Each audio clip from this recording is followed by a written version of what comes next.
ये बी कुलाई की समस्या जो है वो ज़्यादा प्रिवेलेंट है लेडीज़ में, चाहे वो यंग लेडीज हों या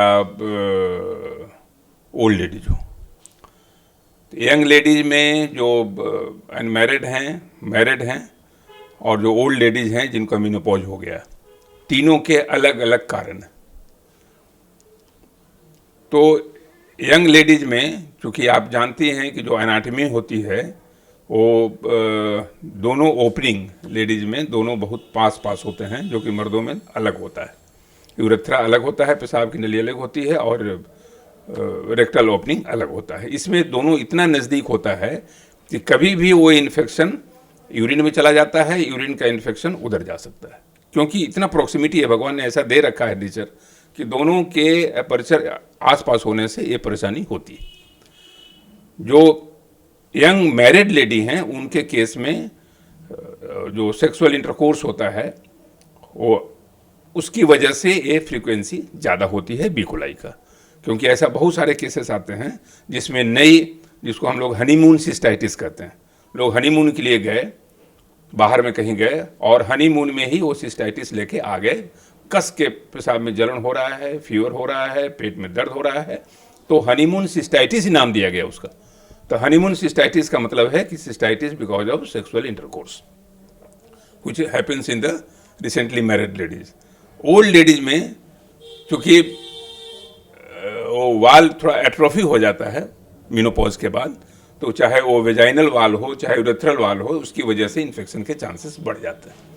तो तीनों कंडीशन में आपके इन्फेक्शन बढ़ेंगे। मर्दों में जनरली यूटीआई कम होता है, लेकिन जब आप ओल्ड एज में पहुंचते हैं जहां प्रोस्टेट बढ़ता है आपका या किडनी का कोई इन्फेक्शन होता है, उस कंडीशन में एसोसिएटेड यूरिनरी ट्रैक्ट इन्फेक्शन या बी कुलाई इन्फेक्शन हो सकता है। लेकिन मर्दों में जनरली ये असामान्य प्रक्रिया है, खास करके युवा मर्दों में। लेकिन जो वृद्ध मर्द हैं, जो 60 के ऊपर के हैं, 55 के ऊपर के हैं, जिनका प्रोस्टेट थोड़ा बढ़ा हुआ है, तो बैक प्रेशर की वजह से बी कुलाई के चांसेस बढ़ सकते हैं। जी, तो डॉक्टर साहब, जैसा कि महिलाओं में आपने कुछ लक्षण बताए 3, और भी कोई ऐसे लक्षण हैं जिनसे उन्हें ये शक करना चाहिए कि शायद उन्हें बी कुलाई हो चुका है? बी कुलाई के लक्षण बहुत मीरियड सिम्टम्स हैं, जैसे बुखार आना, पेशाब में जलन होना, पेशाब के रास्ते में दर्द होना, थकान का होना, कमजोरी का होना, कुछ नहीं होता है लेकिन इन्फेक्शन जब आप टेस्ट कराएंगे तो इसमें सबसे ज़रूरी है सौम्या जी कि हाई इंडेक्स ऑफ सस्पिशन होना चाहिए, चिकित्सक के लिए भी और मरीजों के लिए भी, यानी संदेह का दायरा आपका बड़ा होना चाहिए।